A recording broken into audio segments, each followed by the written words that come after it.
Hello children, कल अपनों ने first lesson we shall overcome किया था, जो कि एक पोइम थी। उसके क्वेश्चन आंसर और ग्लोसरी कर ली थी। अब आपका सेकंड नंबर चैप्टर है लेट्स लर्न प्राणायाम। इसका मेन क्या है? आओ प्राणायाम सीखें। कैन यू नेम दिस योगासन? क्या आप इन योगासन्स के नाम बता सकते हैं? Which of this do you perform in the prayer assembly? यानी आप प्रेयर असेंबली में प्रार्थना करते वक्त आप कौन से प्राणायाम करते हैं, इनमें से कौन सा योगासन करते हैं? What changes have you felt in your body after performing योगासन? यानी आप अपनी बॉडी में क्या चेंज देखते हैं जब आप इन योगासन को कर लेते हैं? तो स्टूडेंट्स, अब ये स्टार्ट करते हैं लेसन लेट्स लर्न प्राणायाम सीखने का। Let's learn about pranayama and it's benefits. अब क्या करते हैं, प्राणायाम के बारे में सीखते हैं एंड इट्स बेनिफिट्स। बेनिफिट्स यानी क्या होते हैं, इसके लाभ के बारे में सीखते हैं। देखिए, Shivam and Nitin were students of class 5th। Shivam और नितिन क्लास 5th के स्टूडेंट्स थे। देखिए स्टूडेंट्स, फर्स्ट लाइन है Shivam and Nitin were student of class 5th। Shivam और नितिन क्लास 5th के स्टूडेंट्स थे। Shivam and Nitin were students of class 5th। वर यानी थे, शिवम और नितिन क्लास 5th के स्टूडेंट्स थे। One day they goat up early. एक दिन, दे यानी वे, गोट अप यानी उठ जाना, अर्ली यानी जल्दी। एक दिन वे जल्दी उठ गए। It was a pleasant morning. यह एक प्लेजेंट यानी सुहावनी, मॉर्निंग यानी सुबह थी। यह एक सुहावनी सुबह थी। They went to a park. वे पार्क गए। फॉर ए मॉर्निंग वॉक यानी सुबह की सैर के लिए, वॉक यानी क्या होता है, सैर के लिए वे पार्क गए। दे सा many people in the park. उन्होंने क्या देखा कि बहुत सारे लोग पार्क में थे। सा यानी क्या होता है, देखना। Many people in the park यानी बहुत सारे लोग पार्क में थे। सम ऑफ देम यानी उनमें से कुछ। वर रनिंग, रनिंग यानी दौड़ रहे थे। ऑन द ट्रैक, ट्रैक यानी एक मार्ग होता है, अराउंड द पार्क यानी एक ट्रैक पर दौड़ रहे थे जो कि पार्क के अराउंड यानी चारों ओर था। सम ऑफ देम यानी उनमें से कुछ। वर रनिंग प्लेइंग यानी उनमें से कुछ तो दौड़ रहे थे पार्क के चारों ओर, और चिल्ड्रन वर प्लेइंग और बच्चे खेल रहे थे। In the middle of the park, park के बीच में, मिडल यानी बीच में। सम पीपल वर सिटिंग यानी कुछ लोग जो थे वो बैठे थे। वर सिटिंग यानी बैठे थे। And making different poses, different यानी अलग अलग, पोजेस यानी मुद्राएं, और अलग अलग मुद्राएं बना रहे थे। अब देखिए नेक्स्ट, शिवम वॉन्डर्ड यानी आश्चर्यचकित हो जाना। व्हाट दे वर डूइंग कि वे क्या कर रहे थे। डूइंग यानी क्या होता है, कर रहे थे। आउट ऑफ क्यूरियोसिटी, क्यूरियोसिटी यानी क्या होता है, जिज्ञासा, जिज्ञासा वश। आउट ऑफ क्यूरियोसिटी का मीन हो जाएगा जिज्ञासा वश। बोथ द फ्रेंड्स यानी दोनों मित्र। वेंट नियर देम उनके पास गए। नियर यानी क्या होता है, पास में। There was a yoga teacher, वहाँ पर योगा आचार्य थे, योगा टीचर। वो वॉज गिविंग इंस्ट्रक्शंस जो कि निर्देश दे रहे थे। टू अदर्स यानी अन्य लोगों को निर्देश दे रहे थे। ही सेड उन्होंने कहा, माय डियर फ्रेंड्स मेरे प्रिय मित्रों, let's learn pranayama today's yoga class. आज क्या करते हैं, योगा की क्लास में प्राणायाम सीखते हैं। What is pranayama, somebody asked. Pranayama क्या है, किसी ने पूछा। अब देखो प्राणायाम क्या होता है।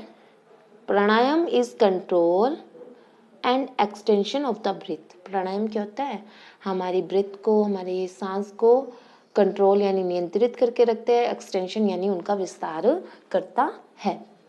बाय प्रैक्टिसिंग इट यानी इसके अभ्यास से, प्रैक्टिसिंग यानी क्या होता है, अभ्यास से। वी कैन रिड्यूस, हम क्या कर सकते हैं, रिड्यूस कर सकते हैं आवर ब्रीथिंग रेट। हमारी ब्रीथिंग रेट होती है, श्वास गति होती है, उसको रिड्यूस यानी कम कर सकते हैं। रिड्यूस्ड ब्रीथिंग रेट यानी श्वास ब्रीथिंग रेट को कम करने के बहुत सारे लाभ होते हैं। Has a lot of benefits, lot यानी बहुत सारे, बेनिफिट्स यानी लाभ होते हैं। क्या लाभ होते हैं? It slows down heart rate, यह क्या करता है? हमारी हार्ट रेट को स्लोज डाउन करता है, धीमा करता है। Reduces blood pressure, blood pressure को कम करता है। एंड रिलैक्सेस, रिलैक्सेस यानी शांत करता है बॉडी एंड माइंड, और हमारे शरीर और दिमाग को शांत करता है।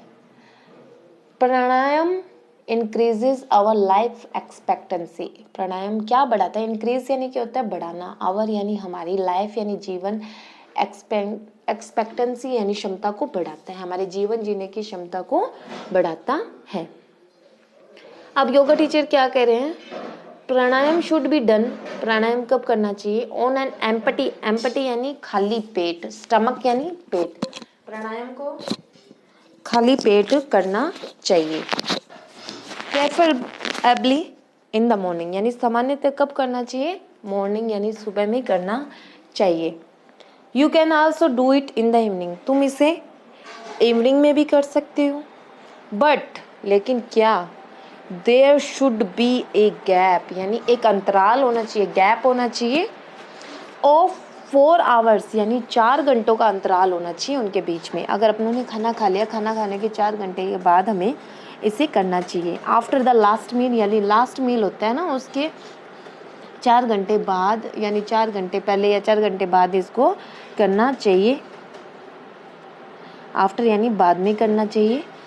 Shivam and Nitin got interested, अब शिवम और नितिन को इंटरेस्टेड मतलब बहुत ज़्यादा रुचि हुई। एंड ज्वाइन द ग्रुप, और उन्होंने क्या किया? उस समूह को ज्वाइन कर लिया, उसमें शामिल हो गए। आफ्टर सीकिंग परमिशन, परमिशन यानी परमिशन लेते हैं ना अपने, परमिशन लेके, अनुमति लेके फ्रॉम द योगा टीचर, उन्होंने क्या किया? योगा टीचर से अनुमति लेके वे उस ग्रुप में शामिल हो गए जो प्राणायाम सीख रहे थे। The teacher started listing the steps of pranayama, अब टीचर ने स्टार्ट कर दिया यानी शुरू कर दिया, लिस्टिंग यानी बताना स्टेप ऑफ प्राणायाम। अब प्राणायाम के स्टेप थे वो बताने शुरू किए। अब स्टेप फर्स्ट देखिए आप, ये वाला स्टेप है सिट कामली। अब क्या करना है? कामली यानी शांति से बैठ जाओ। ऑन ए मैट, एक मैट पर, मैट है ना। एंड क्लोज योर आइज, और अपनी आंखें बंद कर लो। पुट यानी रख लो, लेफ्ट एंकल यानी बाएं टखने को, on the right thigh, right यानी दाएं थाई यानी जांघ पर, हम बाएं टखने को दाएं जांघ पर रख लो। स्टेप थर्ड में क्या बता रहे हैं? नाउ अब क्या करना है? पुट राइट एंकल, अब राइट एंकल को यानी दाएं एंकल को, दाएं टखने को ऑन द लेफ्ट थाई पे रखना है, बाएं थाई पर, बाएं जांघ पर रखना है। अब पहले लेफ्ट को राइट थाई पे, फिर राइट को लेफ्ट थाई पे रखना है। इस पोस्चर को हम क्या कहते हैं? इस कॉल्ड पद्मासन, इस पोस्चर को हम पद्मासन कहते हैं। ओके स्टूडेंट्स, नेक्स्ट देखिए। इन द बिगनिंग, यानी बिगनिंग में क्या होता है? शुरुआत में you may find it slightly difficult, तुम्हें थोड़ा ये डिफिकल्ट लगता है, कठिन लगता है। To sit in this pose, यानी इस पोज में बैठना थोड़ा डिफिकल्ट लगता है। डोंट वरी, चिंता की कोई बात नहीं है, चिंता मत करो। विद ए लिटिल प्रैक्टिस, यानी थोड़े से अभ्यास से, यू विल लर्न इट, यानी तुम क्या सीख जाओगे।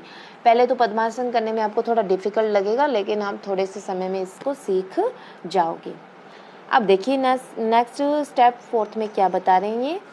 प्रेस योर राइट नोस्ट्रिल, अब हमें क्या करना है? अपने राइट यानी दाएं नोस्ट्रिल को दबाना है। With your right hand thumb, यानी राइट हैंड का जो थंब है, हमारे सीधे हाथ यानी दाएं हाथ का जो थंब है, अंगूठा है, उससे हमें अपने नाक को, राइट नोस्ट्रिल को दबाना है। एंड ब्रेथ इन स्लोली, और धीरे धीरे सांस लेना है। फ्रॉम द लेफ्ट नोस्ट्रिल, दाएं को तो दबाना है, और लेफ्ट बाएं वाले से हमें सांस धीरे धीरे लेना है। Do this till your lungs are full, ये कब तक करना है? जब तक हमारे फेफड़े पूरी तरीके से भर ना जाए, श्वास से ना भर जाए, तब तक हमें इसे करना है। अब इस प्रोसेस को हम क्या कहते हैं, दिस प्रोसेस ऑफ ब्रीथिंग इन, ये प्रोसेस जो हम ब्रीथिंग इन करते हैं, अंदर लेते हैं, इस कोल्ड पूरक, इसको पूरक कहते हैं। राइट नोस्ट्रिल को दबाना है और लेफ्ट नोस्ट्रिल से हमें सांस लेना है, इस प्रोसेस को हम पूरक कहते हैं। अब स्टेप 5 में देखिए students, hold your breathe for 5 to 10 seconds. Hold यानी रोकना है तुम्हारी ब्रीथ को, सांस को 5 से 10 सेकेंड्स के लिए, और only as long as you comfortably can, यानी आप कंफर्टेबली जितना आप कर सकते हो उतनी देर तक सांस को रोकना है, ज़्यादा देर तक नहीं रोकना है, 5 से 10 सेकेंड तक रोकना है, उससे भी ज़्यादा रोक सकते हैं तो आप कर सकते हैं इसको। The process of holding breath, यानी इस ब्रीथ को रोकने की जो प्रक्रिया है इसको हम क्या बोलते हैं, इसको हम कुंभक बोलते हैं। स्टेप 5 में क्या करना है हमें, 6 में सॉरी, नाउ रिलीज कर देना है द थंब को हटा लेना है, एंड क्लोज, अब हमें बंद करना है कौन सा नोस्ट्रिल, लेफ्ट नोस्ट्रिल को बंद करना है। पहले हमने राइट नोस्ट्रिल को बंद किया था, अब हम लेफ्ट नोस्ट्रिल को बंद करेंगे विद योर रिंग फिंगर। अब रिंग फिंगर से इसको बंद करना है। देन ब्रीथ आउट स्लोली, और धीरे धीरे सांस को बाहर निकालना है। ब्रीथ आउट यानी सांस बाहर निकालना है धीरे धीरे, थ्रू योर राइट नोस्ट्रिल, यानी जो राइट नोस्ट्रिल है दाएं नोस्ट्रिल से, दाएं नाक से अब हमें सांस को बाहर निकालना है। दिस प्रोसेस, ये जो प्रोसेस है वो ब्रीथिंग आउट यानी ब्रीथिंग को बाहर निकालने की, इसको हम क्या बोलते हैं, रेचक बोलते हैं। क्या बोलते हैं, रेचक बोलते हैं। ब्रीथिंग इन, सांस अंदर लेने की प्रक्रिया को तो हम पूरक बोलते हैं, सांस रोकने की प्रक्रिया को हम कुंभक बोलते हैं। सांस रोकने अंदर लेने की प्रक्रिया को पूरक, सांस रोकने की प्रक्रिया को कुंभक, और सांस बाहर निकालने की प्रक्रिया को हम रेचक बोलते हैं। स्टेप 7 देखिए students, now breathe in from the right nostril, अब हमें सांस को राइट नोस्ट्रिल से लेना है। होल्ड योर ब्रीथ अगेन, अब वापस हमें अपनी सांस को रोकना है। स्टेप 8 में ऐसे करना है, हमारी सांस को दोबारा से रोकना है। नाउ अब प्रेस यानी दबाना है द राइट नोस्ट्रिल, अब हमारे दाएं नोस्ट्रिल को दबाना है with thumb and breathe out from left nostril, अब दाएं को दबा लेना है और कौन से सांस बाहर निकालना है हमें, लेफ्ट यानी बाएं नोस्ट्रिल से सांस को बाहर निकालना है। स्टेप 10 में क्या करना है, यू में स्टार्ट, तुम स्टार्ट कर सकते हो, शुरू कर सकते हो विद 5 राउंड्स, यानी आप 5 राउंड्स तक स्टार्ट कर सकते हो, इसे कर सकते हो, and increase it up to 15 to 20 rounds, आप 15 से 20 राउंड्स इसमें कर सकते हो। तो स्टूडेंट्स आगे देखिए 3 लाइन्स है इसमें, Shivam and Nitin were happy to have learn pranayama, और शिवम और नितिन दोनों खुश थे, यानी प्राणायाम को सीखकर वो दोनों खुश थे। दे थैंक्ड, उन्होंने धन्यवाद दिया द योगा टीचर, यानी उन्होंने योगा टीचर को धन्यवाद दिया, एंड डिसाइडेड और निश्चय किया to come to the park, यानी पार्क आने का, and attend the yoga class daily, और शामिल होने का, योगा क्लास डेली में रोजाना शामिल होने का उन्होंने निश्चय किया। तो स्टूडेंट्स आपको क्या करना है, वही जो मैं हमेशा से आपको कहती हूँ, वी शैल ओवरकम में भी आपको कहा था, जितने भी मैंने आपको ये लेसन चैप्टर रीड करवाया है, जो भी प्लेजेंट, जो मैं बीच बीच में वर्ड मीनिंग्स बोल रही हूँ उनको अंडरलाइन करके आपको लिखना है, क्योंकि वर्ड मीनिंग्स आपको ज़्यादा लर्न होने चाहिए। हर एक लेसन्स के मिसिंग लेटर, जंबल लेटर्स जो भी आप कहते हैं आपके लेसन्स के बीच में से ही आते हैं, और जितने वर्ड मीनिंग्स आप याद करोगे, लेसन को अच्छे तरीके से रीड करोगे, आप उतने वर्ड मीनिंग्स याद कर सकते हैं, और इसी में से आपके वर्ड मीनिंग भी हो जाते हैं, मिसिंग लेटर भी हो जाते हैं, जंबल लेटर्स भी हो जाते हैं, सूटेबल वर्ड्स भी आप इसी तरीके से फिल कर सकते हो, और अपोजिट्स, वन वर्ड, इसके थ्रू आप जितनी स्पेलिंग्स याद करोगे उतनी आप क्वेश्चंस को अटेम्प्ट कर सकते हो। तो स्टूडेंट्स आपको 2 बार इसे पढ़ के देखना है, उसके बाद वही अपना वर्क हमें ग्लोसरी करनी है। प्लेजेंट यानी प्लेजिंग, एंजॉयबल यानी सुहावना, प्लेजेंट को हम और भी क्या बोलते हैं, प्लेजिंग, एंजॉयबल भी बोलते हैं। ट्रैक क्या होते हैं, सर्कुलर पाथ फॉर रनर्स, यानी एक दौड़ने का मार्ग होता है लोगों के लिए। पोज क्या होता है? The position in which someone stands for seat, यानी पोजीशन होती है जिसमें कोई बैठा होता है उस पोजीशन के अंदर। वंडर यानी क्या होता है? To ask yourself question for express a wish to know about something, यानी जानने को उत्सुक होना। क्यूरोसिटी यानी जिज्ञासा, desire to know about something, यानी किसी चीज़ को जानने की इच्छा होना। एक्सटेंशन यानी क्या होता है? The act of adding to something, यानी एक्ट करना, एडिंग समथिंग, किसी और को बढ़ाने का, विस्तार करना। रिड्यूस यानी टू मेक समथिंग लेस और smaller in size, quantity, price etcetera, यानी कम करना। प्रेफरेबली यानी क्या होता है? प्राथमिकता, यानी प्राथमिकता जिसे देते हैं हम बोलते हैं प्रेफरेबली। सिक यानी क्या होता है? To ask for advice, help, approval, permission etcetera, यानी सिक यानी परमिशन मांगना। कामली यानी शांतिपूर्वक, in a way that shows you are not excited, nervous और अपसेट, ये क्या होता है कि हमें बताता है कि हम एक्साइटेड नहीं है और नर्वस भी नहीं है और अपसेट भी नहीं है। स्लाइटली यानी अ लिटिल यानी थोड़ा सा। कंफर्टेबली इन ए कंफर्टेबल वे, इजली यानी आराम से।